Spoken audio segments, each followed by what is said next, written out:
Good afternoon, everyone. Welcome to the AVPN webinar on Shell Foundation's approach to venture philanthropy.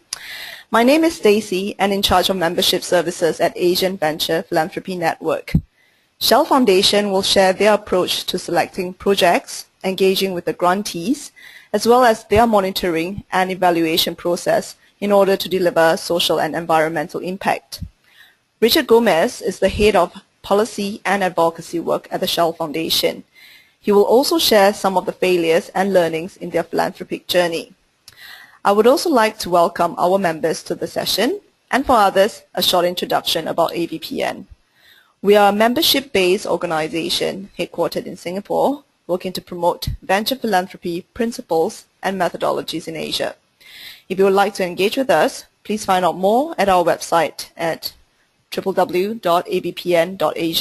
or contact me at stacy@avpn.asia.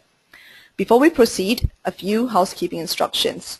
We will not take any questions during the presentation, which will last about 20 to 30 minutes, as we will conduct the Q&A after the presentation. During the webinar, please use the console to type in your questions, and I will collate them and raise the questions to Richard at the end of his presentation. If you have further questions that are not answered by the end of the webinar, you can email us.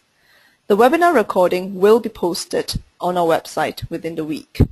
Now, without further ado, I will now hand over the presentation to Richard. Richard, can you hear me? Yes, thank you, Stacy. Okay, go ahead.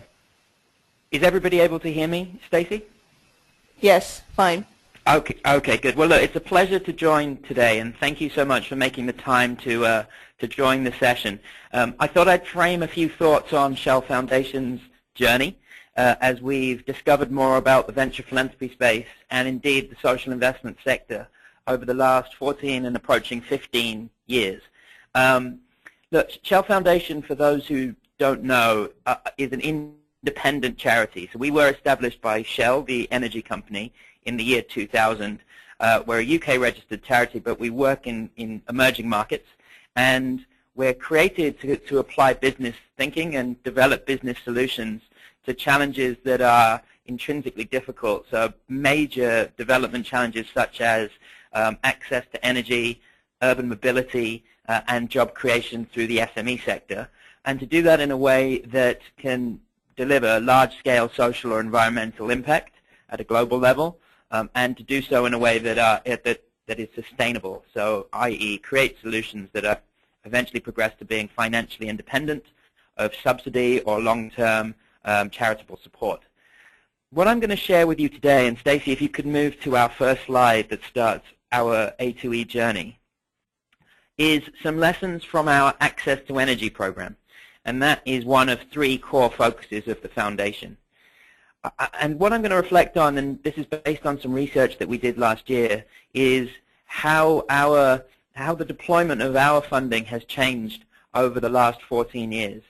And I think if I take an issue like access to energy as a starting point, but please bear in mind that actually I think these learnings, and in fact they do apply across our programs, and we think that actually what we've learned about starting with an enterprise or a social enterprise and trying to create an inclusive market around that applies to many different development challenges.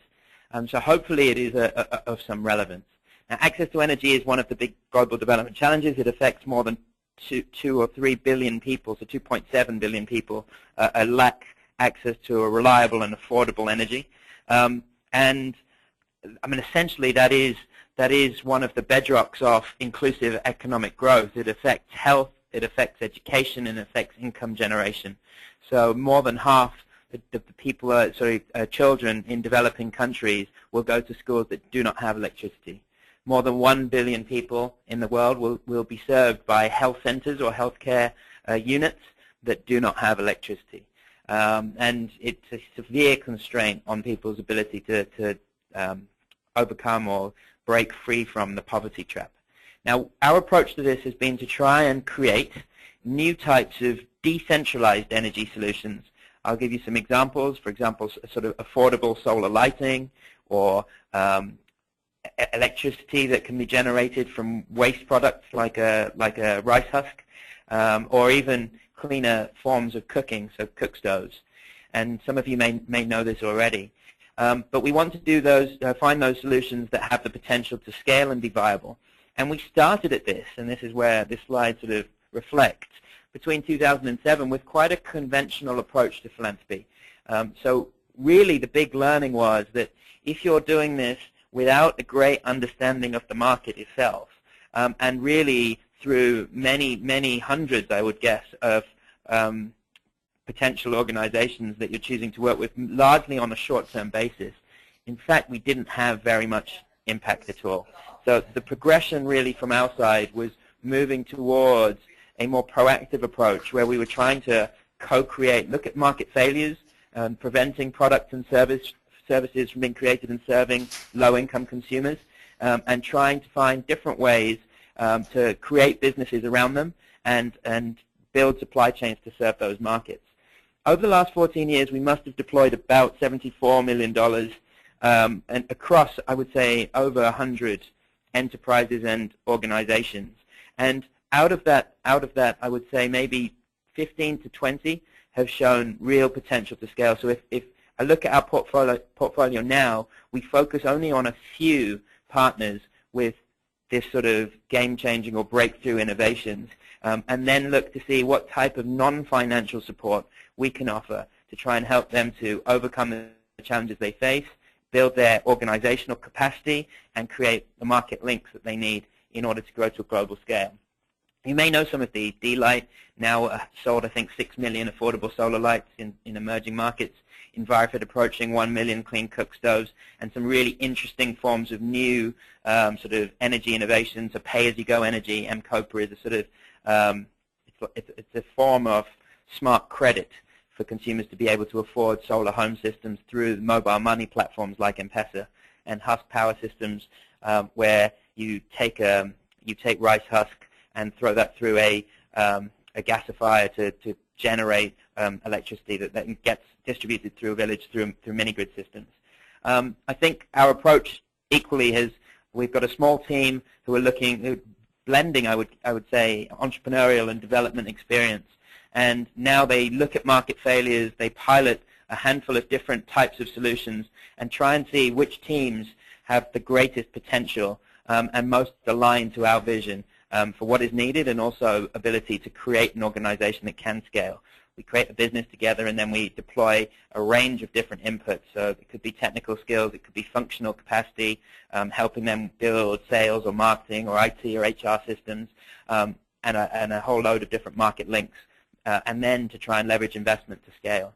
And I would say, if you can move to the next slide, Stacy, I would say the big evolution in the last few years has been our reflection that that's not enough. So while we have some partners that are now hitting, being able to serve multiple countries and even serve millions of consumers, and their impact is growing and growing and growing, what we're really aiming for with a problem that affects over just under 3 Richard, billion can I people just check with is a you new on market something? to grow.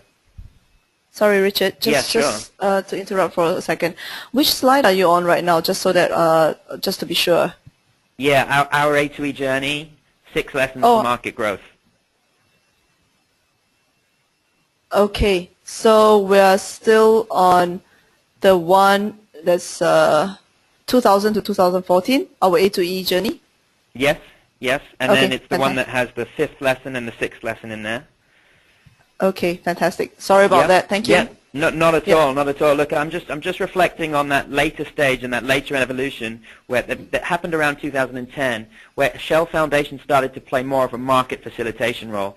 As our partners like D-Light and Envirofit were growing, we realized they were encountering common barriers, for example, related to distribution or affordability, or even demand creation, and that different types of intermediaries were needed in order to solve those barriers. Some would be businesses, like supply chain intermediaries.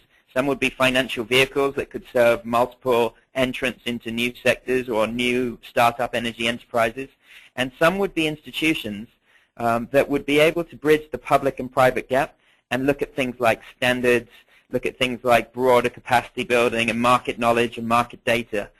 For example, the Global Alliance for Clean Cook Stoves.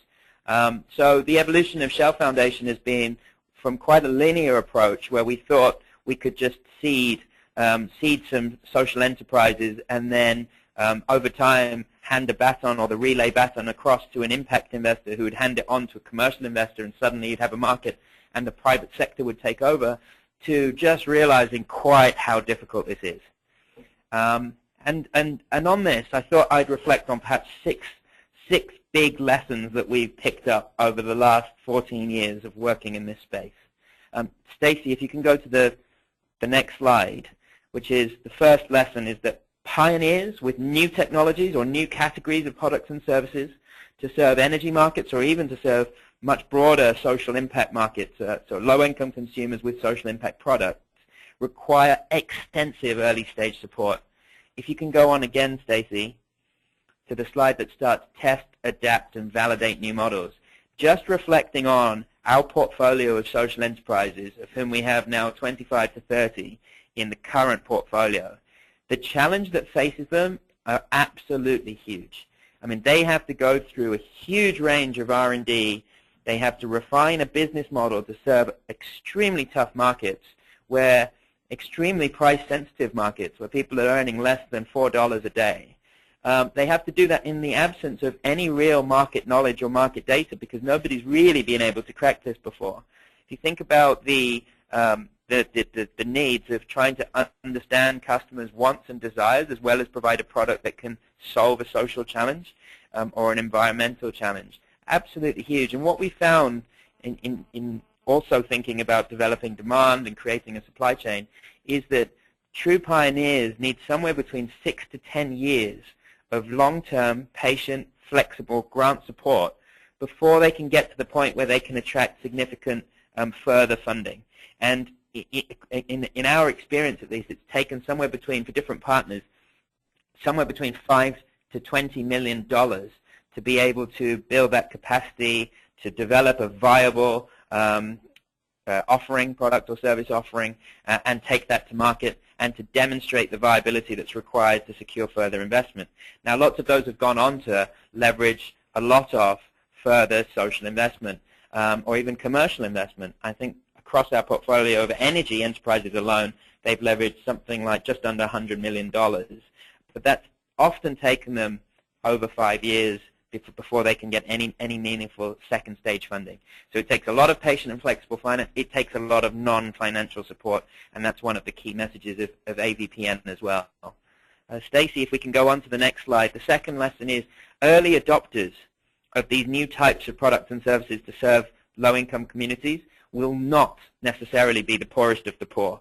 If you can go on again, Stacy, to market reality and expectations, I think just reflecting on the enterprises that we've worked with over the years and our own efforts to understand the market better, there are a number of very, very significant barriers that prevent, I guess, early adoption of people who you would classify in the BOP. Now, if you think about that, it's quite logical. I mean, while the different needs of very different communities will vary across country by geography and by the type of energy need, people in this income bracket they have a commonality, which is that they're very, very sensitive to risk and to value, and they need to see the value and demonstrate the value before they'll really take that gamble. And so what we've found is that it tends to be people with a slightly higher range of income that will first try the product and demonstrate that, and over time it can take somewhere between 2 to 3 years before any enterprise is able to overcome those, the marketing and the very high supply chain costs. And we think that's because of 4 main reasons. There's a basic lack of product knowledge. That is, there's a basic lack of awareness. There's a lack of trust in the product. So how can you overcome that accountability barrier and demonstrate that this product will actually do what it says? In terms of disposable income, affordability is a huge constraint, and it takes scale sometimes to be able to bridge that barrier. Equally, it takes a huge range of financial innovation to see how you can offer different financing schemes, maybe different types of consumer finance through partnerships with microfinance or through pay-as-you-go models, to be able to make that more affordable for that consumer base. and there's very low accessibility. So if you think about it, it's very difficult to find a viable way of getting a product to a very rural area. The solutions that we've been talking about both apply to urban areas but also rural areas, and 85% of the people who lack energy or affordable energy and clean and safer and brighter energy are in rural areas, and finding ways to reach the last mile is extremely difficult. So what we found is it can take somewhere between 2 to 3 years before you really start seeing an enterprise being able to serve the BOP market. What does that mean? It means that as a grant funder, you need a lot of patience, and you need a lot of flexibility, or provide a lot of flexibility to be able for them to innovate solutions to that barrier. If you can go on to see, the third lesson I want to reflect on is, as a consequence of those barriers to serve the BOP, a lot more innovation and attention is needed on the whole value chain as a whole. And this applies again to social impact products such as water purifiers, or even basic things like spectacles or baby powder. I mean, what you see is not, what we're talking about here is not limited to energy, but it is, I'm drawing on our experience from energy to reflect on this. If you can move on a slide, Stacy. What this means is, while most people or lots of organizations will get excited about new technology, that is only half the barrier. And we've seen 3 major areas of value chain innovation that are essential to any scale of any social enterprise, and that's around consumer affordability, last mile distribution, and demand activation. And what we're seeing is that if you try and tackle any one of these alone, then you'll probably fail. What you need is an integrated approach to be able to look at these. So I'll give you a couple of examples. Dharma Life has created a network of rural entrepreneurs, and it provides them skills and training, and then simultaneously sets up agreements across a supply chain. They're based in India, with a number of manufacturers of social impact products and energy products like clean cook stoves, solar lights, also water purifiers, also things like sewing machines and spectacles. They create the supply chain, but they also create this entrepreneur network in rural villages who can build demand and explain the value of products and demonstrate those products. What they've done is, in order to, so that's the distribution side and demand activation side, they've created a number of partnerships with microfinance institutions to be able to finance those products. Again, what we're seeing is the opportunities to collaborate with corporates around this, especially around supply chain issues and especially around demand activation, because people trust a brand, they don't trust a social enterprise that they've never heard of. And Dharma works with some very big ones like Coca-Cola and Johnson & Johnson and Microsoft to be able to enhance its brand on the ground and create demand for those types of products. And Copa is another, and I mentioned them earlier, a pay-as-you-go energy solar home system where you can pay a small deposit for a solar home system that you wouldn't be able to afford otherwise, that can reduce your energy cost per day by something like 40%, and that can, over time, you would pay, essentially pay as you go for over, say 10 months or a 12-month period, and then you would own that home system. And Copa's success has been about bridging the consumer affordability gap, obviously, but then creating the demand and creating distribution channels through a very innovative partnership with Safaricom, and they are the big mobile telecom company in Kenya and East Africa. And Copa have been able to leverage the Safaricom brand and also some of its distribution channels in order to get its product to market. So the big lesson here, patience, flexibility required for value chain innovation. Stacy, if we can move on. The fourth lesson just reflects on the varying range of financial solutions that we've seen have been required. So and if you can move on again to the next slide, there are several financing gaps in this ecosystem. So if I look at our 6-stage approach, we look at catalyzing and piloting. That's around incubation of new ideas. If I look at pioneers and creating pioneers and helping them to scale, that requires a huge blend starting from grant but then transitioning to non-grant, so different forms of debt and equity, to be able to demonstrate to a market that this is a viable solution and then encourage investors into that space. And again, at the market building level, different types of finance are needed to encourage markets to grow around pioneers. And I think the evolution of our thinking around this has been where we started just applying traditional grant. The grant can be an extremely interesting instrument to be able to leverage or unlock private and public capital. So we now use grant to take risk on new models, but we've created different vehicles that they're either incubators that can assess risk in different ways and provide different types of instruments.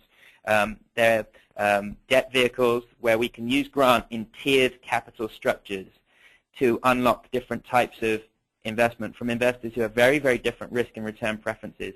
So I'll give you an example, would be an energy working capital fund. So working capital across the energy value chain, not just for manufacturers but also for distributors, is a major barrier to scale. What we've done with IFC and a fund called Responsibility is to create a tiered structure where grant capital from Shell Foundation and a few others can be used to take the first layer of risk and then to offer in 3 or 4 other layers different returns for different time horizons to different types of social investors and commercial investors. And that's been able to unlock 35 million in its first year, and hopefully that will scale. But overall, we've got funds that have unlocked somewhere between 100 to 200 from a range of social investors and commercial investors.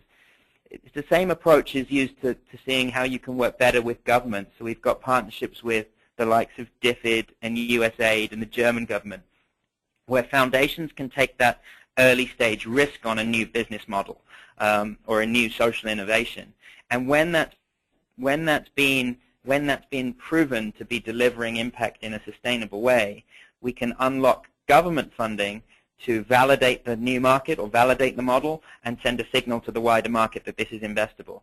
So then we've seen sectors like the clean cook stove sector go from 2 or 3 global players to somewhere between 60 and 70 global players now in a 10-year time. Same as with the solar market, both in terms of solar lanterns and in terms of pay-as-you-go energy, where you've seen sort of rapid increase in the number of global enterprises. But what it takes is probably one pioneer or 1 or 2 pioneers to show that that market is viable. And that's where the grant support can play a very interesting role. Equally, we've started moving towards different instruments like guarantees, like convertible grant, and even some program-related investments as our partners are maturing, so that we're not just relying on one grant instrument, but we're trying to go through a progression as a foundation so that we can show to the market that they're able to serve different types of debt or equity. Just 2 more lessons to reflect on. Stacey, if you can move to the next slide. One is reflecting on a major gap that prevents new inclusive markets from growing, and one that we think foundations can play an extremely important role in bridging is around human capital. So one of the things that prevents long-term success for social enterprises that we've seen time and time again over the last 14 or 15 years is lack of access to talent. If you can go to the next slide, Stacey, around talent development. And there's 3, so perhaps 3 lessons that we might reflect on here. One is that really, given the challenges that these enterprises face, they need to find world-class talent. They need to be able to pay for that. And I think there's an expectation gap between funders that we usually see where people think that social enterprises should have wage bills that look like charities, whereas actually what they're doing is so difficult, so tricky, and their progress to sort of sustainability is so critical that they need to really pay market rates for the best people. There's certainly skills gaps that run across organizations, so not just at the management level, which actually gets a lot of attention, but just trying to develop local talent and create career progression through social enterprises. And again, it's an area where investors will increasingly question costs. What we've seen over time is that if you look at a company like a Delight, is that an investment in people, and especially people from the private sector, which may affect your financial performance, can pay off 3 or 4 times over a 2 or 3 year period. So if you look at Delight, you can see the number of solar lights sold. I've shown this graph on this slide. But around 2011, they made a very interesting decision, and that was they could continue as normal and even reach a point where they would be cash flow positive or EBITDA positive. and their financial performance was very healthy. But they felt that actually that would massively constrain their long-term sustainability and their rate of growth. So they made a very difficult decision to invest very heavily in people from the private sector across the board at every level. And that hit their financial performance, and you can see the dip in 2012. But over a 3-year period, they've been able to triple or quadruple their sales, and they're now in a very healthy financial position. But having the bandwidth to be able to do this is extremely difficult, and it requires very different approach from a foundation. I'm going to go to the last lesson, and this is around what is needed in terms of market infrastructure for a market to grow, for an inclusive energy market to grow. If you can go again, Stacy, I think the lesson here is that if you're targeting systemic change, so again, at the start, we were perhaps very naive. We were looking at one enterprise or two enterprises, and we were thinking to ourselves, we can just show that this is a viable model and that they can deliver impact at a reasonable scale, then the market will take over. Well, what we've discovered is that's probably, it's a lot more complicated than that. For a new market to grow, and we'll take, again, clean cook stoves, we can take solar as an example. What you need is a range of different stakeholders playing very, very different roles. Some foundations take risk and provide market facilitation role. You need corporates in there to provide access to supply chains, to take new models and to run with them. You need government support in terms of things like regulation and policy. And you need a range of different investors, both impact investors but also commercial investors, to take it to scale. So what we found is that public sector buy-in is critical, and we never thought that at the start, and that the early success of pioneers is absolutely key to market growth. So you must create the right infrastructure to enable those first generation businesses to succeed. Absolutely critical.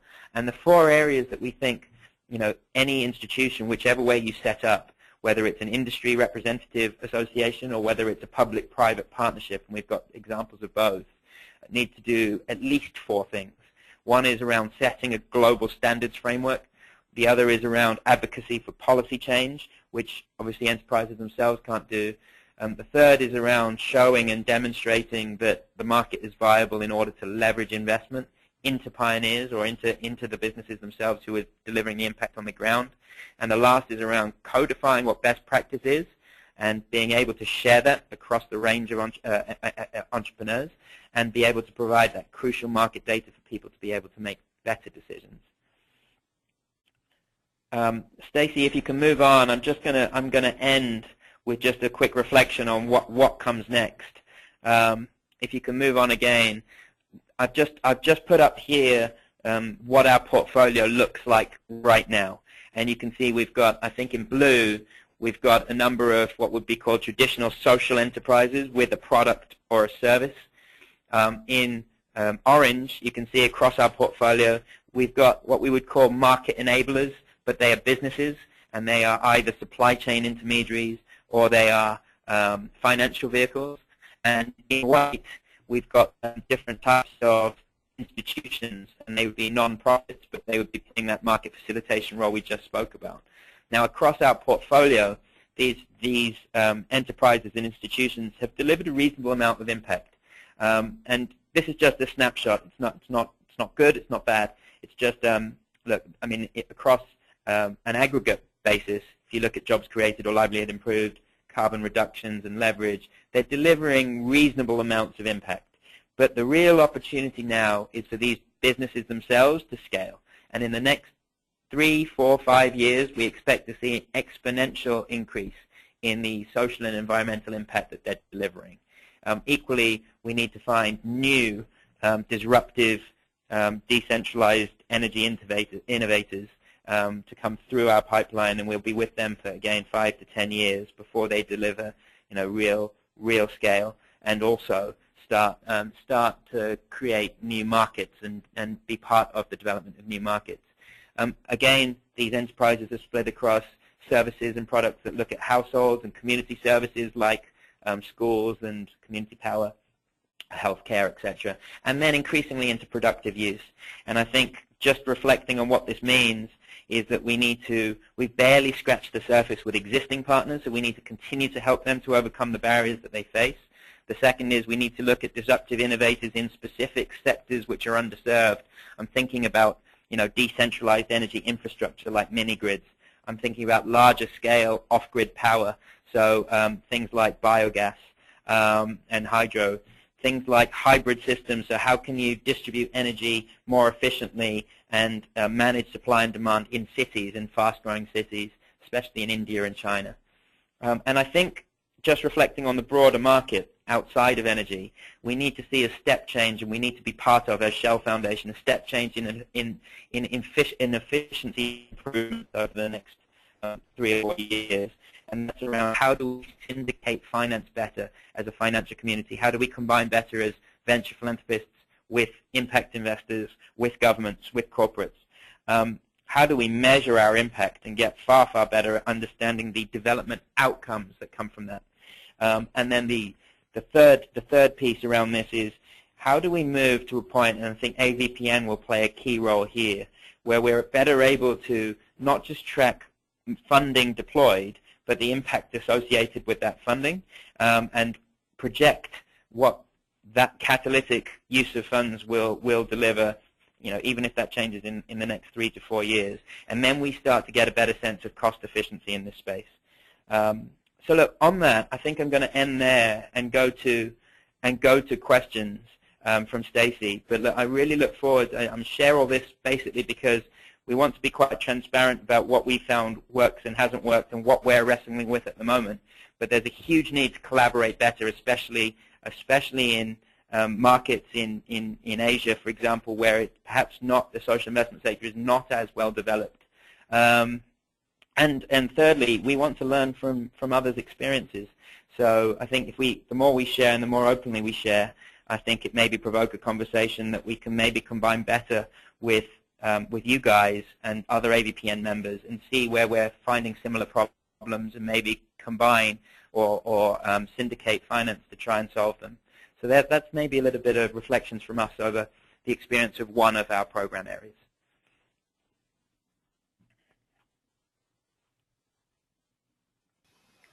Stacey? Thank you so much. Sorry. I'm back. Yeah, sure.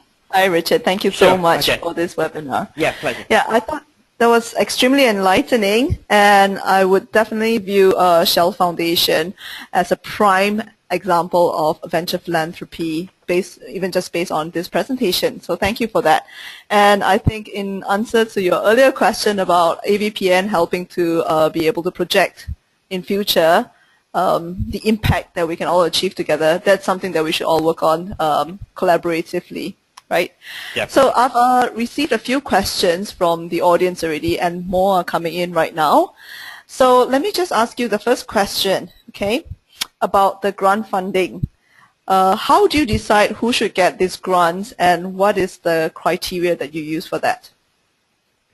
Yeah, I mean, it's a great question. Look, I think what we used to do is essentially say, well, we're interested in an issue like access to energy or mobility. We'll put out a request for proposals. So if you've got interesting ideas that can deliver something at scale, then please let us know. And then we'd have thousands of applications that would come in, and very few of them were of the quality that we actually felt would genuinely scale and genuinely had potential. So what we do now is a different approach where, I guess it helps that we've been in a space for a while now, but we're actually quite active in trying to identify market failures ourselves. We'll be extremely proactive about that, whether it's around mini-grids, whether it's about solar, whether it's about new forms of cold chain energy solutions. What are the major bottlenecks to people in low-income communities, both at household level and at the productive use level, having access to these modern types of energy solutions? We'll then try and identify through a range of different networks and just being out there, watching and speaking to people and just expanding our reach. A number of different interesting either solutions or entrepreneurs that excite us. And once we've identified them, we'll probably give very small amounts of grant funding to be able, and again, some of the criteria around this will be they must have something new. It must be a new type of product or service. It can't exist at the moment. Again, the model that they're proposing must have the potential within say, a 10-year time frame to reach at least 10 million people. It must have global relevance, or relevance across Africa, Asia, Latin America, as opposed to just local relevance. So these are some of the things that we think about. We'll then pilot over a 2-year period or 3-year period a few of these different options for one different particular market failure. And then over that period, having learned about the market, learned about consumer needs, learned about existing supply chains, etc., we'll try and scale, we'll try and pick one and pick a team where we think has the greatest potential for scale and viability, and we'll be with that partner for a much longer period of time. Sorry, that wasn't referred to you. Sorry about that. Thank you for that answer. So the next question might be a bit interesting and controversial. Do you think, or how many do you think these solutions that Shell Foundation has come up with, how many of these partnerships and initiatives will get blended into Shell's main commercial businesses? Okay, well, it's a really good question. Look, let me start by saying we are entirely independent, so we are not connected in any way to the corporate by way of how we analyze where we're working, who we're working with, what types of solutions we're working on.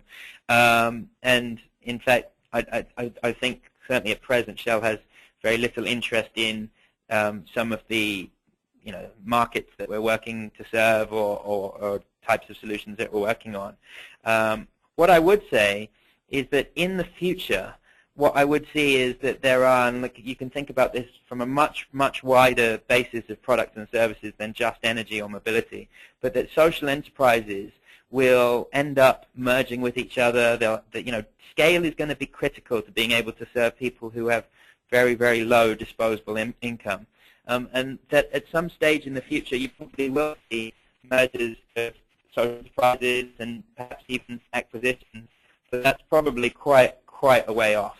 And certainly we've never had any discussions around Shell being interested in any of these, but who knows in the future. Thank you. Actually, that sort of ties in with some of the questions that had surfaced. So one of it is, do you think Shell Foundation will be looking at solutions beyond energy? Yes, yeah. I mean, indeed we do. I mean, like if I look at our portfolio of programs, we're looking at energy, we're looking at mobility, both from a transport of people in mega cities where issues like congestion and pollution are disproportionately impacting poor people who live on the very outskirts of cities, and how can you improve their both safety and opportunities for employment and reduction of exposure to pollution. We look at things like job creation, especially through the SME sector. So what does the SME sector really need in order to different access to different types of finance and skill support and market links in a way that could be viable. So I mean, there's very, very few financial vehicles that can serve that sector. So how can we support the creation of those? In the past, we've looked at things like supply chain sustainability related to horticultural products or agriculture and commodity crops like cotton.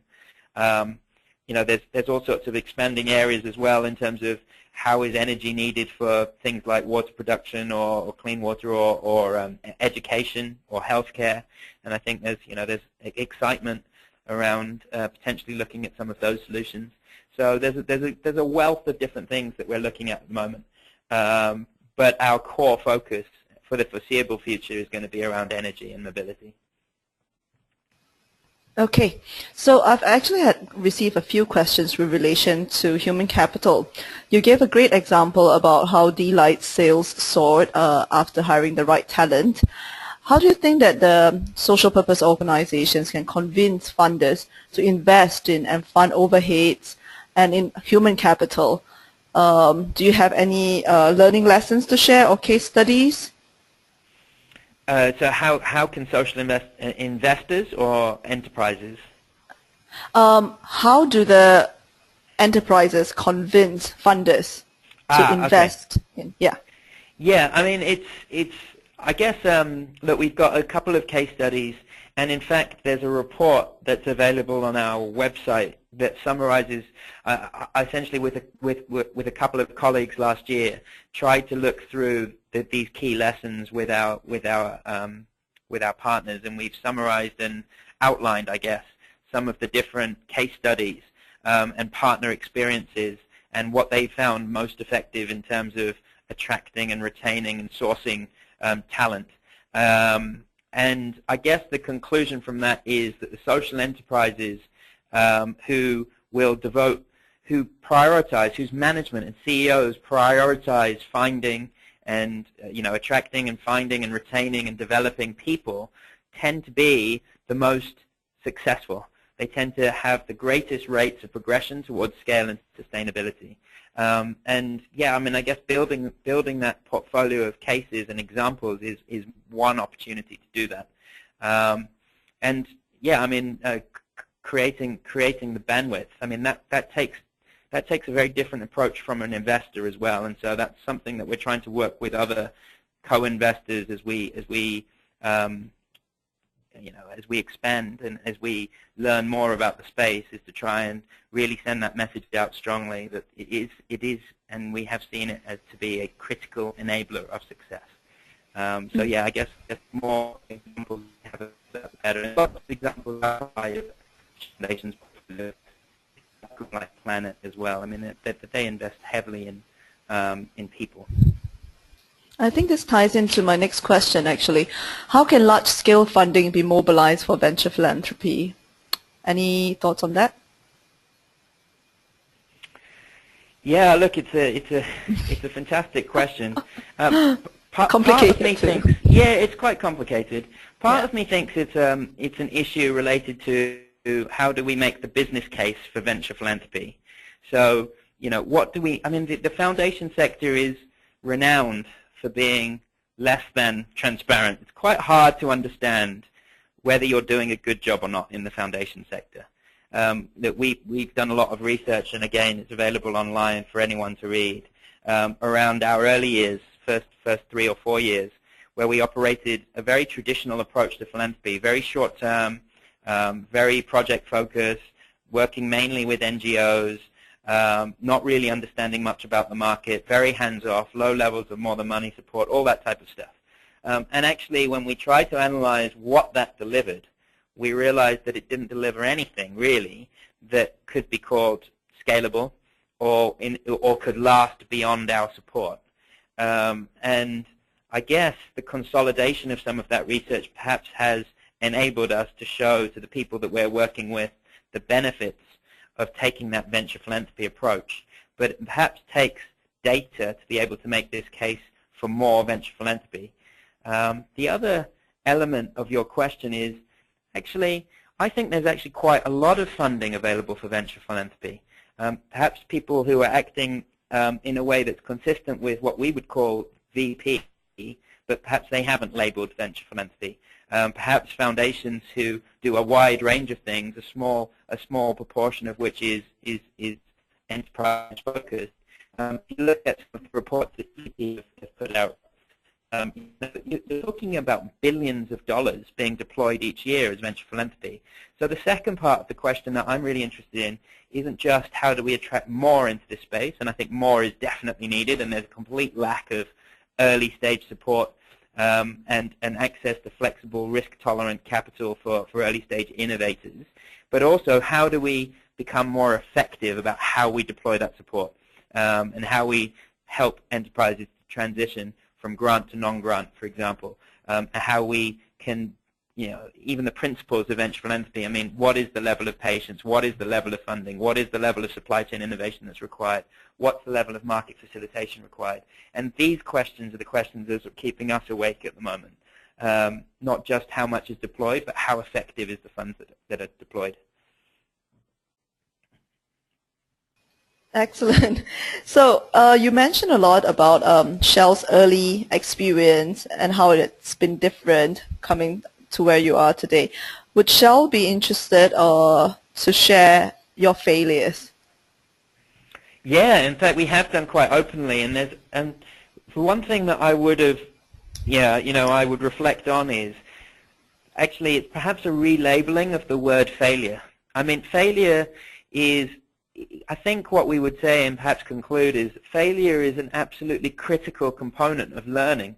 And actually, if I look at any of the solutions that I'm most excited about today who are showing great potential, either early potential or they've actually delivered and they're working at scale, they've come because at a very, quite a few years ago, we'll have had maybe 4 or 5 pilots with different models and different teams that didn't succeed. And it was the learning from that that enabled us to find perhaps the right partner and the right model and the right technology.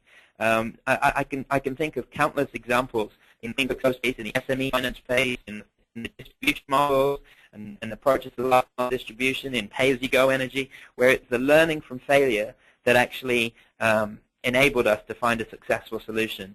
And again, look, I mean, I know we're short of time now, and I obviously don't like naming individual organizations, but we've consolidated all of that learning and given lots of examples about how failure has led us to finding perhaps a more a solution with greater potential, and we've consolidated that and made that available in the Accelerating Access to Energy report that I'd mentioned.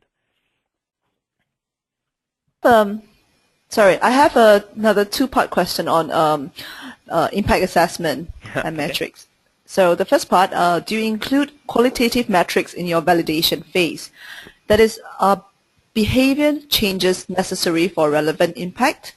You want me to answer the second one? Okay. No, I can answer that. And what I would say is, yeah, to a degree. So obviously, I've shared with you aggregate impact, and they're things that we try and pull across the portfolio.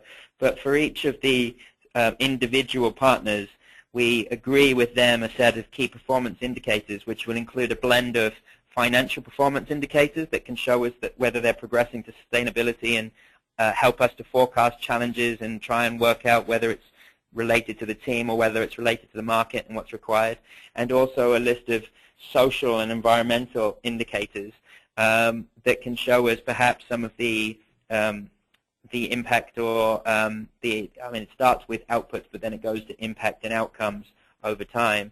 And then as they grow and as we see greater potential, we'll invest in, and in fact, we've created a number of different independent monitoring and evaluation agencies who can come in and help us to understand more about, okay, what is this actually delivering in terms of socioeconomic impact, in terms of longer-term development outcomes over time, and what can we learn about different consumer behaviors and different, I guess different needs and different ways of using products and services.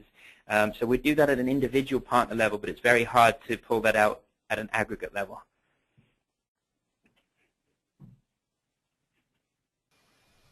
Okay, so the second part of the question is, how are impact desired outcomes to catalyze a market created? Is this a co-creation process between the foundation and the company? In terms of what we would collectively understand the impact to be, or how we would collect the impact? I think it's about setting the outcomes and the deliverables. Yeah, what do you expect the impact to be? Yes. Well, look, I mean, we have we will only work with partners who have a joint vision for large-scale impact. We gave the 10 million figure, but actually, 10 million livelihoods improved. But actually, we're looking at creating global organizations that can really serve many, many millions of people. I would say we would try and pick indicators that were relevant to that specific market, and I think they're becoming ever more crucial in order to be able to leverage investment. So I think there's an interesting question around creating, obviously we want to understand the public benefit of these businesses, and we will only back businesses and entrepreneurs who have that at the very heart of their models.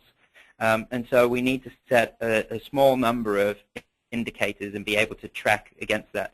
But that element of independent valuation of the impact is increasingly essential. So what we're really investigating now is how we can take the burden of collecting that data perhaps away from the entrepreneur, so they're only collecting data that is valuable to enable them to make better decisions, and then have some independent analysis of the impact they're delivering, and be able to then use that as an endorsement to the market, so that you can then prove to other types of investors what these guys are able to do, and perhaps how maybe a relative measure of the efficiency with which they're able to deliver that impact. There's an interesting area around impact valuation that's now coming through with things like development bonds and results-based finance, where a lot of these businesses may only ever be able to deliver marginal returns, and so how can you create an income stream of the social or environmental impact that has a value to governments, it may have a value to corporates, it may have a value to social investors, and how can you price that and sell that? So I think it's becoming ever more important to be able to get that external perspective. Okay, I'm able to take one last question, and this actually comes from our speaker for the next webinar in February. So she mentioned that she's glad that you mentioned tiered structures as one of the needs to bridge financing gaps of social enterprises. Yeah. Because that's exactly what her next webinar will focus on. Okay. Yeah. So the question is, for the projects you are currently supporting, how do you actually combine your grant money with investments coming from other financial partners? In very, very many different ways. That's another webinar, right? Yeah, exactly. Yeah, there's lots and lots of different. I think one thing that's consistent is that as a venture philanthropist who's seeking to do new and to try and prove new models can work, we found, and I think I reflected on it in the presentation, there is a good 5, 6, 7-year period where there'll be very few other funders in there with us. Even foundations, let alone impact investors with different types of instruments. So this type of catalytic grant funding, this level of risk, there aren't too many folk out there who are willing to take it, certainly at the levels that are required for these solutions to succeed. So while, again, going back to one of your earlier questions, Stacey, or one of the audience's earlier questions around how do we attract more venture philanthropy into the space, it's even within venture philanthropy, you've got different levels of risk appetite. And this level of very, very early stage risk, we haven't found it's a really niche space. There aren't a huge number of people playing this very early stage role. Now, obviously as partners grow, then we start to co-invest, and we can either leverage funding in partnership by doing sort of matched funding or guarantees or taking risk, or they just invest directly into the business without needing Shell Foundation to do anything as businesses mature. And one thing we found extremely useful is for members representing impact investors or even commercial investors to be part of the boards of some of our social enterprises right from the start, so that they're building into their strategies the criteria that different types of investors will have, and being able to try and meet those criteria as they progress. And then you've got a sort of network of different partners and funding partners who know a lot about your business when the time's right. So we found that an extremely interesting way, in addition to us building our own networks of like-minded social investors, and AVPN has been great for that. We found it interesting to actually make and encourage our social enterprise partners to have very diverse boards that can give them access to very different types of thinking and funding.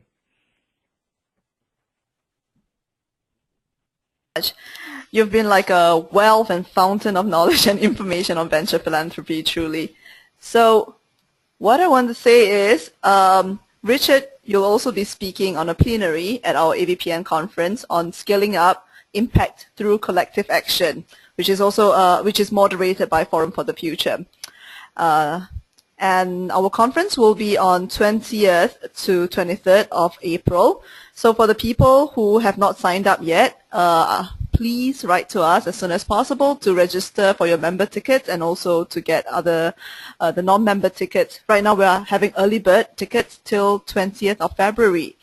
And if you want more information on that, you should go to www.abpn2015.com. Sorry, that was a little plugging on my side, Richard. No, that's fantastic. Yeah, no, and thank you so much, Stacey. I really appreciate being able to share some of this, and I'm looking forward to more interaction at the ABPN conference, where we can hear more about other people's views and perspectives on these types of shared challenges. Absolutely. Thank you so much. So one last plug, I want to mention that our next webinar will be on February 24th on structured impact funds. That will be by our other member, Impact. So please visit our website's event page to register for it. And so we've run past 5 o'clock already. So thank you everyone for your engagement. Thank you again, Richard. So we'll see everyone in February or April at our conference in Singapore. Thank you. Thank you.